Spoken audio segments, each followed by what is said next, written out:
Hello and welcome to the show today. My guest is a talented artist and a creator of a fabulous webcomic. Ladies and gentlemen, Chloé.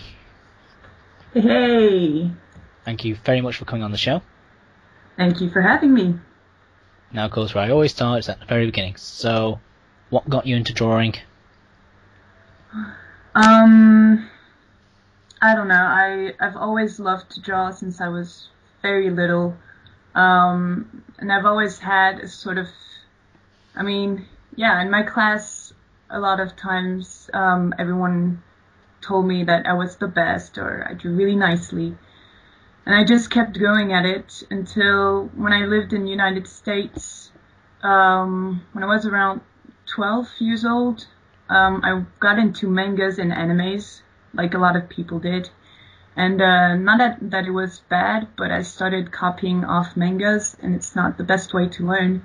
So for a moment, until I was 16 years old, I drew mangas all the time with big eyes and guys that looked like girls. And then when I was 16, this professional comic artist said, well, I met him because my mom was like, hey, there's this guy and he's a professional. Why don't you go meet him? You love to draw.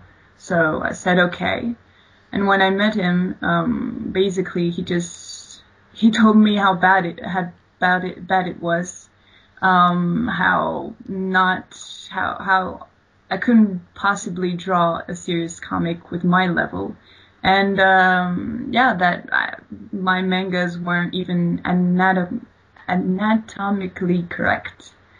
So basically he wasn't trying to be mean. He was just really, really sincere with me, and he gave me the difficult kind of version of being a comic artist. And he just told me, if you want to do this, you're going to have to change, you're going to have to improve, and it's not going to be easy for you. It's not an easy job, and it's not for the money.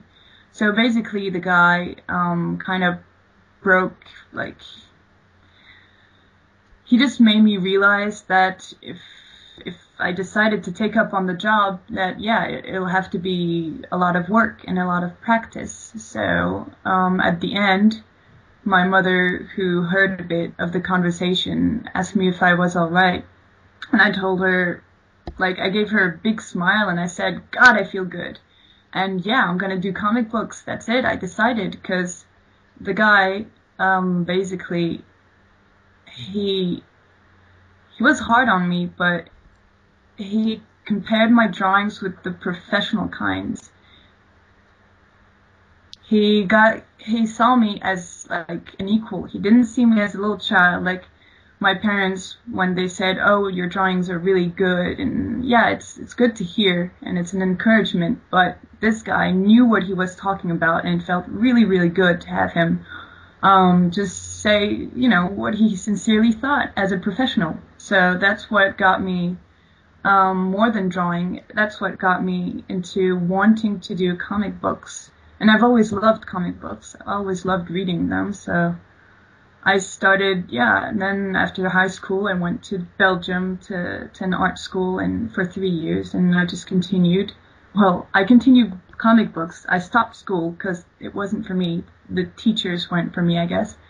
But I continued, and there I am, drawing a webcomic and improving on my own. But then I keep seeing that one guy, that professional artist, I keep seeing him every year to it just really feels good for me to go and see him, because sometimes I go and see him and think I'm really good now and I've really improved. And when I'm face to face with him, everything just melts away. Even before he says anything, I just see my drawings through a different eye, and I just go, oh my God, wait, they suck. And then he tells me, well, as years go by, he says it less and less that they suck, and more he encourages me. And lately he's been actually saying, actually complimenting my work. So, it's really good to hear from a guy that will always be sincere, and he has this professional eye, so it's really good to hear from him. But yeah, I still have to improve. Always, there's always room to improve. So I'm just gonna continue, because drawing is my passion, and comic books specifically is, yeah, it's what I live for, basically. Really, that's how I feel like living these days. It's really not my whole life, but everything I can live will always be an inspiration for me in my comic books. So it's really all connected with each other. Well, there you go. That's my whole life. I'm finished. Now, of course, as you mentioned, you've gotten to making your own comic, and Go Get a Roomie, which to me I find a brilliant read. Thank you. So for you, what was like the inspiration for Go Get a Roomie? Because it's such a different idea. It is. It is for most people, and I get it. There's really a difference between what I tell in Go Get a Roomie and what you can see, for example, on TV, or what you can see in the streets every day. I do realize there's a difference. It's the kind of story Go Get a Roomie is, the kind of mood, and the people and how they interact with each other. It may seem ideal in one kind of way. Well, I think most people see it as such because they've never seen it with their own eyes. But the thing is, I've seen such interactions and such a mood. I've seen it with my own eyes. And Joe's Bar does exist, and I've put real people, real friends. Joe is the best example, who I didn't change at all, and they stayed the same. So it's secondary characters. So there's Joe. There's there's one hippie in one chapter, and her boyfriend with the glasses. They're not a lot. Most characters I create, I grab a little bit of my personality, I guess, because every characters are part of the artist anyway, naturally. But I like to take personalities from also friends I know and kind of mix them together, like take a passion from a friend, mix it with this friend's personality, and it just creates these characters that are fictional, but the kind of mood I describe in the webcomic, it's not that exaggerated. It's really not. In Joe's Bard, it really is that kind of free-spirited mood. It's really brilliant. I mean, I'm not saying it's for everyone, not at all, and I'm not. You can live a perfectly normal life, a man and a woman with their kids and their dog in a big white house, and and they don't go to Joe's Bar. They can be perfectly happy. I'm not saying otherwise, but I do like to describe another kind of scenery that we do not normally see, that I've seen. And that's why I like to really go into details in it and keep going at it, because I think we need more of that variety in the medias that we see today.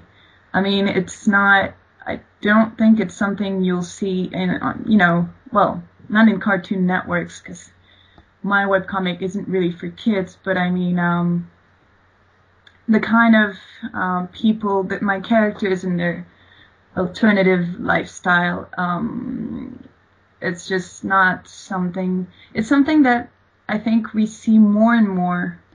I do believe there's a change, and we, like the movies we see nowadays, they're becoming more and more open-minded, because we just can't back away from the fact that, everyone's different.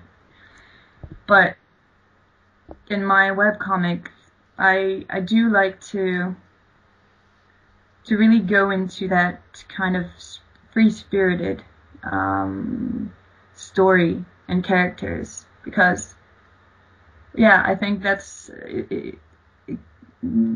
what's kind of missing in this world. A lot of people are narrow-minded, and think that if they're different, then it's their fault, that they can't fit in society because they have a preference, or they're not normal because they don't want to fit in society, they don't want to go by their rules. All of these things, for me, I've lived in a really open-minded family, not just physically and mentally. It's just my parents just want us kids to be happy whatever we do, and that's how I could do comic books as well. My parents were there to encourage me, so I've always been in a really open-minded surrounding, and I've also lived in different countries, and I think this whole experience, plus the fact that in Belgium I kind of discovered this whole joy of drinking beer and jumping on people, but always in respect, mutual respect, I always say. But I think this whole experience has led me to wanting to create this kind of comic, and to just if I can, open people's eyes, tell them that we live in a world that, for a lot of people, and I get it, can appear as sad and totally mad. But in my comic, I want to bring out the world's love and joy that there is, and that there always will be. However mad the world will be, there will always be smiles, there will always be laughters, there will always be the love you have for your family or your friends. And if people will just accept the world as it is, and try to make it better by changing inside and then changing. I just really want to encourage this whole loving kind of hippie way. That's just what I'm getting at, I guess. It's just, I just want to kind of like magically give out my love to everyone, and if I can, just make them smile or make them laugh, because everyone deserves it. And I'm really grateful to be able to do it with my comics, because I really feel like it's my thing, and I really feel it's kind of like it's my mission, I don't know, it feels right for me to express my love and my want, my want of sharing this joy through my comics. And I think I'm done, or else I'll be repeating myself. I'm just gonna say love and joy over and over again. Oh, love and joy are great. Yeah, never enough. Now, of course, the comic itself is about the character Roomie. So, what is it about Roomie as a character that you enjoy? Well, Roomie's she's a character that kind of embodies the whole love and joy vibe. So basically, everyone kind of turns around her, and I'm able to have a lot of fun seeing how everyone interacts with this person that represents free spirit, joy, and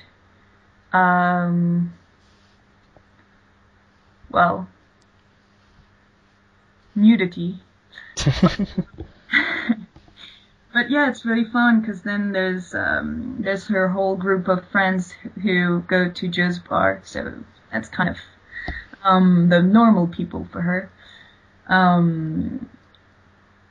But then there's also Lillian, her new friend, who is completely the opposite of Roomie, and who sleeps and who dreams all the time, and that's all she really wants. Maybe at first. Now she's beginning to, and she's not the only one changing. Lillian is changing slightly. People see it more than others. Some people think she's really changed quite a lot since the beginning. Everyone has their own interpretation anyway, especially about Lillian and Roomie's relationship. But Roomie's also changing, because I don't think creating a perfect character that never changes and never doubts is interesting in any kind of story. So I've played with the fact that people think Roomie perfect, and I kind of represented her that way. But now, as she's continuing to hang out with Lillian, whether Lillian wants it or not, she's slightly, sometimes you can see that she can actually be thoughtful, which isn't the case most of the time. She mostly seems just kind of, I don't know, as if she's always surrounded by rainbows and unicorns. But yeah, she's changing also, and I'm really it's as if I'm watching my kids grow. It's really interesting to see how people react to the character, to Roomie and to the others. There's many other characters that have their specialty, we can say. And it's also really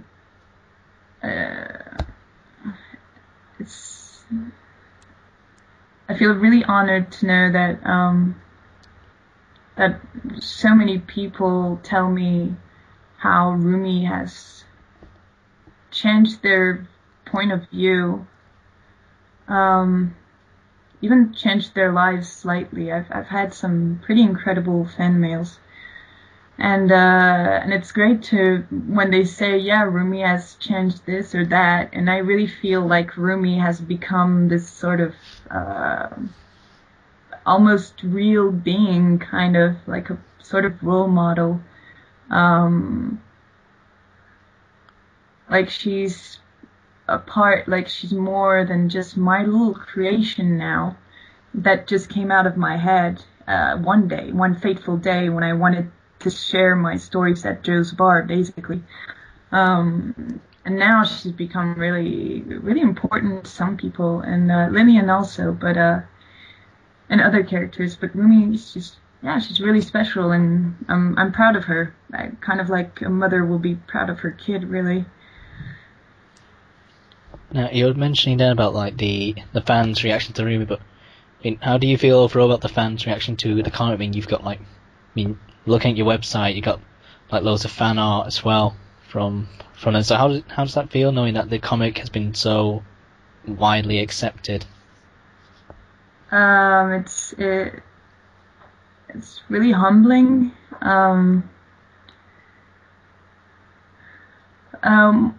Before I was scared that if the comic will become more successful, I'd kind of let it go to my head, and I don't know, maybe feel superior and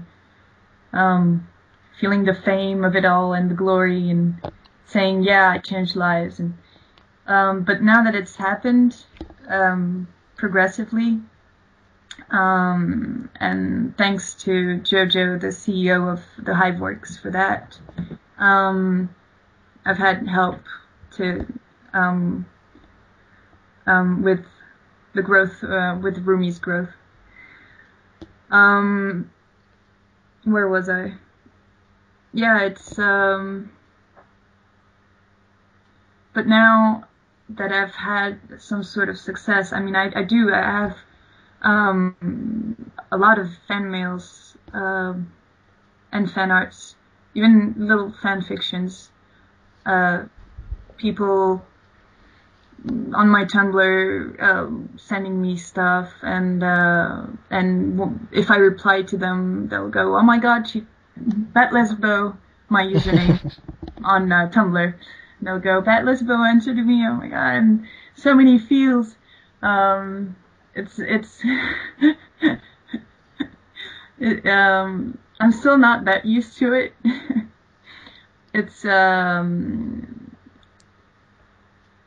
not gonna say it's unpleasant at all, but I don't feel, thankfully, really, because like I said, I was kind of scared before, but thankfully I don't feel at all superior or anything, or I want to tell them, those people, when they're really excited about it, I just want to tell them that I sincerely think we're all equal, and we all have something amazing to share with others. We all have that gift, one gift.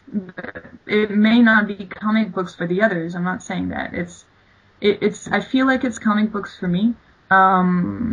But I truly think that everyone has their gift to share with the others in a positive way. So there are many, many people who send me like, "Oh my God, how are you so awesome?" And I just tell them, "Well, I'm as awesome as you are." Yeah, it feels it's real. It's a real honor for me to have all these fan mails, and I'm really happy for to know that people have smiled and have laughed and even cried while reading my comic. It's more than an honor. Sometimes it's too big for me to realize it, really. But I also want everyone to know that I'm not any better than they are. If they find me so amazing, then they have to look inside of them and realize that they're just as amazing as I am. But they can still send me fan mails and tell me how much they love me. Don't stop. I love it. But but yeah, there you go. It's just yeah, fan mails some have been I've cried. Some fan mails have been really, really touching. It's just full of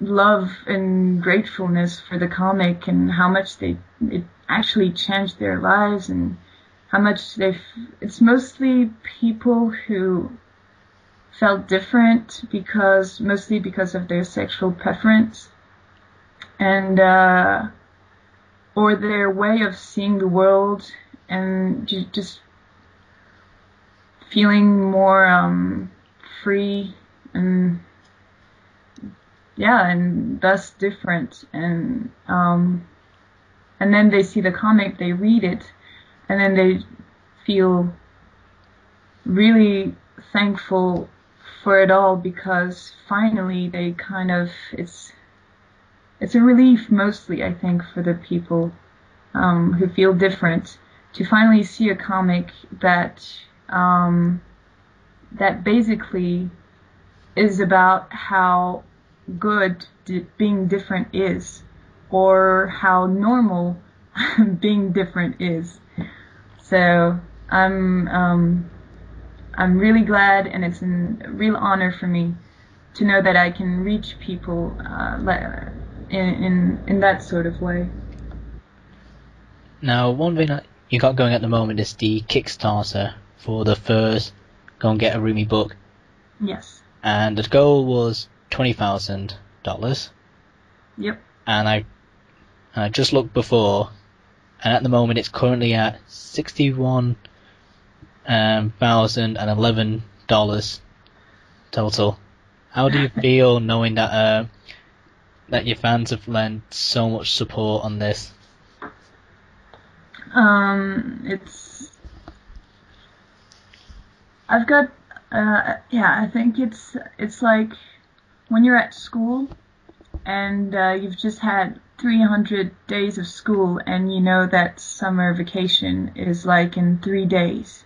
You only have 3 days of school and you've just been so used to going to school every day for such a long time that you just can't believe that it's going to be finally summer vacation. You can't believe that you're going to have at least 2 months of just not doing anything, not doing any homework. Well, I've always had trouble realizing it anyway, and that's exactly how I feel right now. It's just the Kickstarter and how successful it's been going. It's just too big for me, too big for my little wee brain to realize. Yeah, it's happening, Chloe. Like it's look at the number, Chloe. It's huge. It's God. We might go to 75K, and that's our biggest stretch goal. We don't even know what we're gonna do if it reaches 100K. I don't think it will, but good God. So basically, how I feel about it, glad of course, but it's too big for me to be overly excited about it, because I just can't realize. It's like I said, my wee little brain is just, it's not used to it. It's not used to seeing all those dollars. It's not gonna go all to me, of course. I mean, it's, by all means, they can take my money away. Not all of it, but no, it's amazing. I don't even know. Yeah, there's, I think, more than 1,500 backers. I mean, that's just wow. So a huge thank you to everyone who helped for the Kickstarter, who pledged. It's more amazing than I can say anyway. So, with so many webcomics out there, do you take time out to ever read a webcomic yourself, or is there any that you would recommend? Sure. I admit I have less and less time to read that many webcomics, but I do follow some. I think the one I've followed for the longest, and I'm still following, is Girls with Slingshots by Danielle Cruzedo. I do recommend that one because it's for everyone. It's just really lovely. There's also the comics from Gisèle Lagasse, like Ménage à Trois, Eerie Cuties, and they have a few more going on. Eerie Cuties, it's with snake girls and werewolves and vampires, but it's a fun kind of comic. Then there's Not Safe for Work at All is Oblaf, which I really love. It's quite hilarious, and I actually bought the book. I also have Namesake as a book. She's from Isa and Megan, and they're also in our Hiveworks club. Well, the whole of Hiveworks, of course. I'm gonna shamelessly promote that whole stuff. Thehiveworks.com, that's my little studio, and we have like more than 12 comics now, and we're affiliates with the Pixie Tricks comics, with which has like Ménage à Trois and Eerie Cuties and stuff. We've really grown actually since in a year. I think we've done a great job. Now we're a whole community of really neat webcomics. I mean, there's Sister Claire from my good friend Yamino. It's really, really wonderful to read. There's The End that I have yet to read, but it looks really neat art-wise. There's Lesbian Pirates from Outer Space by Megan Rose. That's hilarious. There's I could go on. There's You Suck from Josh Lesnick. It has just started, but I really like it. Fort Tales, Berserker. But then maybe it'll sound too boring if I just list all the webcomics of the Hiveworks. So just check out the webcomics at Hiveworks. Everybody that's listening. There you go. So for anyone out there who is trying to start their own webcomic, is there any advice you would give that person?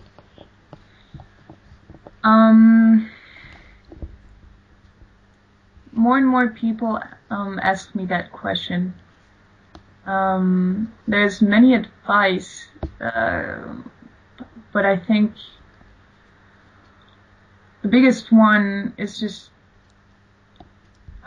do it, because a lot of people are thinking about doing a webcomic and start planning it, start drawing more or less the characters, but then they never get around to actually doing it. So, like Neil Gaiman says, make art, do it. Start it, and then there's many tips I could give, but mostly it'll be your own experience with the readership and how regularly you update. I do advise you to update regularly, because then the readers know when an update is coming, and you'll keep them staying.